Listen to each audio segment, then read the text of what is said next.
Welcome to The Explainer. Today we're digging into one of the absolute most intense, high-stakes survival sequences in the entire Yaenddarr Chronicles. I mean, think about the most hostile place on Earth, right? Now multiply that hostility by 10. Imagine just falling from the sky through a literal fracture in reality and landing in that brutal environment with absolutely zero memory of who you are. Well, that's exactly what happens to Solaryn Ryzen. In this explainer, we're going to break down his impossible arrival and how he somehow managed to master the storm on a living, breathing natural weapon known as Skyward Mountain. Okay, let's dive into this. How exactly does an unarmed, completely amnesiac hero conquer a living mountain? It sounds impossible, right? Because when Solaryn falls from the sky, he has no weapon to defend himself. He has no magic that he can remember how to use. He doesn't even know his friends exist or why he's on this planet in the first place. So to understand how he survives this, we first need to understand the sheer, overwhelming hostility of the environment he was just dropped into. Section 1. Skyward Mountain's Thunder Region. So Skyward Mountain isn't just a place on a map. It's this massive vertical world divided into 3 stacked biomes. In Solaryn, he lands right in the Thunder region, which stretches from the mountain's mid-height all the way up into the clouds. Let's just rapidly run through the terrifying predators in this high-voltage ecosystem. You've got Thunderbirds acting as literal living lightning rods. There are Stormborn Golems, which are these mindless, completely destructive entities born the second lightning strikes the Earth. You've got Lightning Eaters that feed entirely on charged rain, and Thunder Apes whose very roars trigger lightning storms. And at the absolute top of the food chain, Storm Dragons, completely immune to lightning.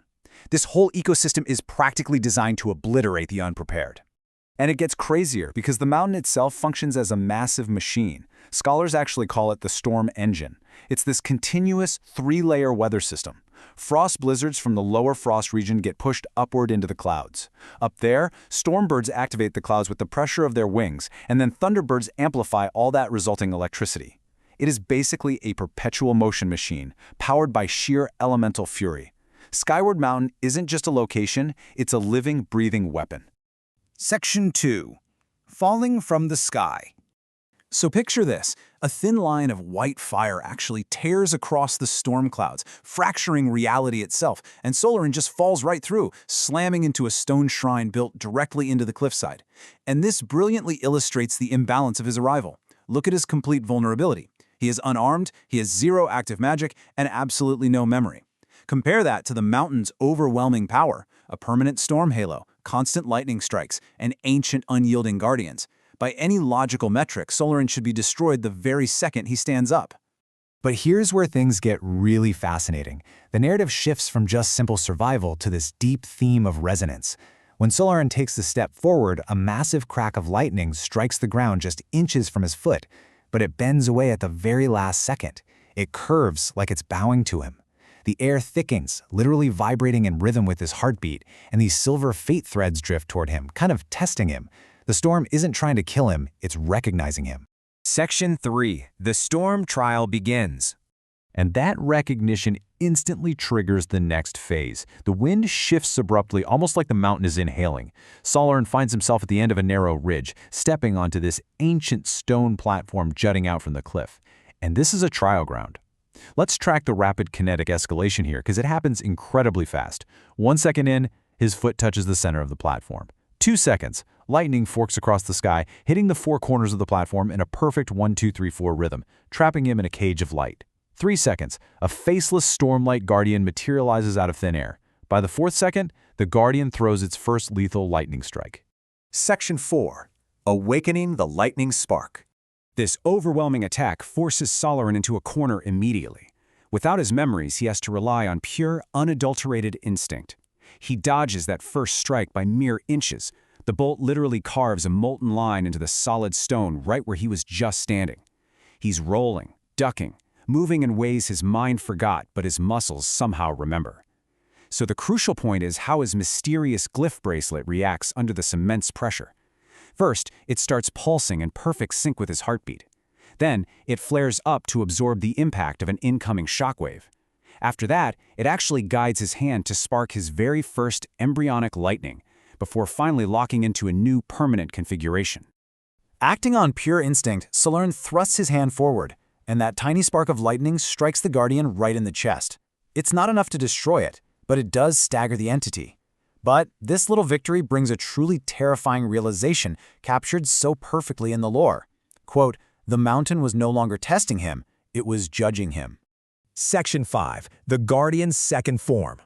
The Guardian doesn't just fall over. No, it stabilizes. The air gets incredibly heavy, and then the Guardian's torso literally splits open with a deafening crack of thunder. Lightning pours out of the fissure like molten metal, launching us into this brutal second phase. Now, what's really interesting about this slide is the direct comparison of the Guardian's lethal upgrades. It transforms from being completely faceless and blank into having these glowing, cold, electric eyes that are fully aware. Instead of throwing standard lightning strikes, it's now hurling miniature storm spheres that detonate and shatter solid stone. And rather than a flickering, unstable body, it's moving with blurring, completely impossible speed.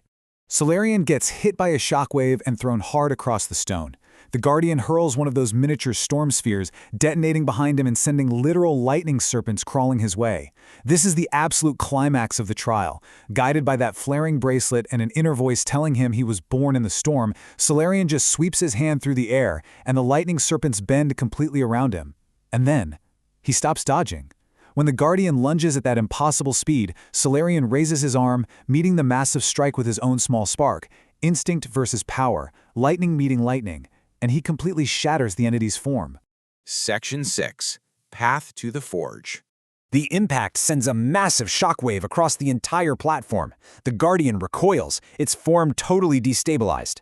White-blue cracks race across its chest until it just completely unravels into ribbons of stormlight, shooting straight up into the sky. Solaryn survived, and in the aftermath, we see the mountain's ultimate acceptance. The brutal storm clouds above him finally part. A narrow stone bridge materializes, leading deep into the heart of Skyward Mountain. At the end of that dark passage, a distant glow begins to shine. It's not sunlight, and it's not lightning. It's forge light. The path to the forge of the first thunder, where his katana actually waits to be forged, has officially opened. Solaryn arrived on that mountain with absolutely nothing. No weapon, no memory, no magic. But through sheer instinct and this undeniable resonance with the living mountain, he survived the storm's judgment. He only holds a tiny spark of power right now, but as the lore reminds us, sparks become storms. So what do you think is going to happen when that spark finally touches the steel in the forge of the first thunder? Thank you for exploring this explainer with me today, and keep that provocative question in mind as we continue to unravel this incredible world.